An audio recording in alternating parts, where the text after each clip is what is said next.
Hello again, Professor Lockett. This is Tasha Unrein-Gores for the ears assessment for Unit 5. So initially, we would inspect the external ear canal. So we're looking at the size and shape of the auricle of the ear to see if there's any tenderness or swelling when we do touch it. We're going to check and see when we move it if there's any pain with the movement, as well as the targus. Any pain with any movement of that, sir? No. Perfect. It should be nice and open, non-reddened or swollen. No edema. Edema would be an abnormal. Position in the alignment of the head. His ear is balanced with his eye and lays at a good angle.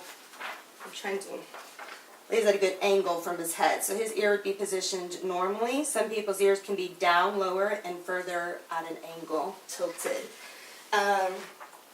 So the position and alignment. So note the condition and the skin color. It is, like I said, red or normal, pink, non-reddened nor swelling, no drainage, no cerumen noted, no foreign bodies noted, at least from this foreign body with a child can be expected, so to be aware of that when you are looking in with an otoscope here.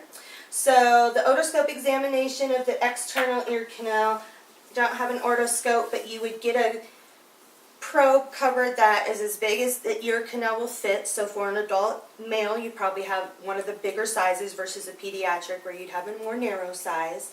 Kind of holds it upside down, and you use your hand as a nice, here, look at the camera real quick.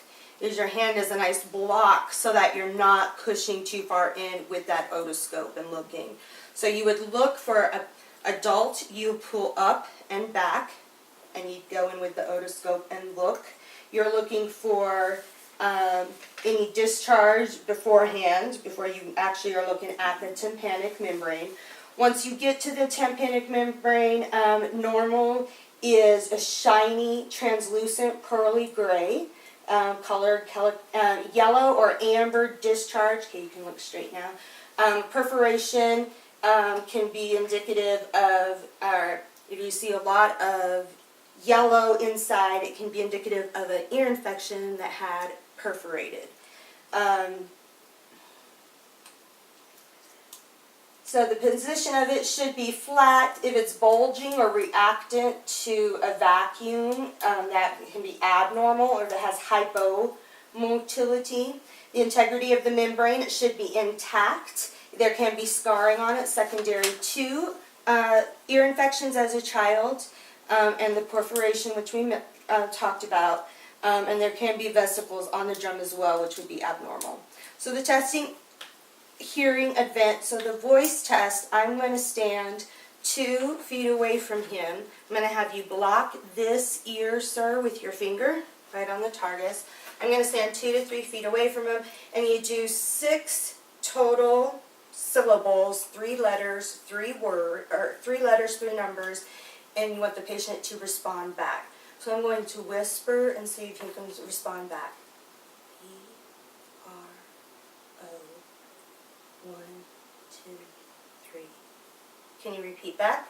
B-R-O 1, 2, 3. Perfect. And I don't know how slow I was actually saying that. I wanted you to be able to hear what I said, Professor Lockett. So you would test both ears doing that, so you can put your hand down. We would do the other one. I'm not going to do that in the essence of time for the moment.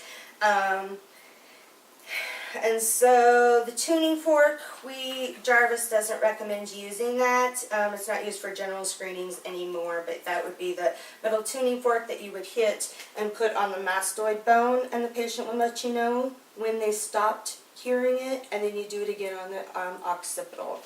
And that completes ears.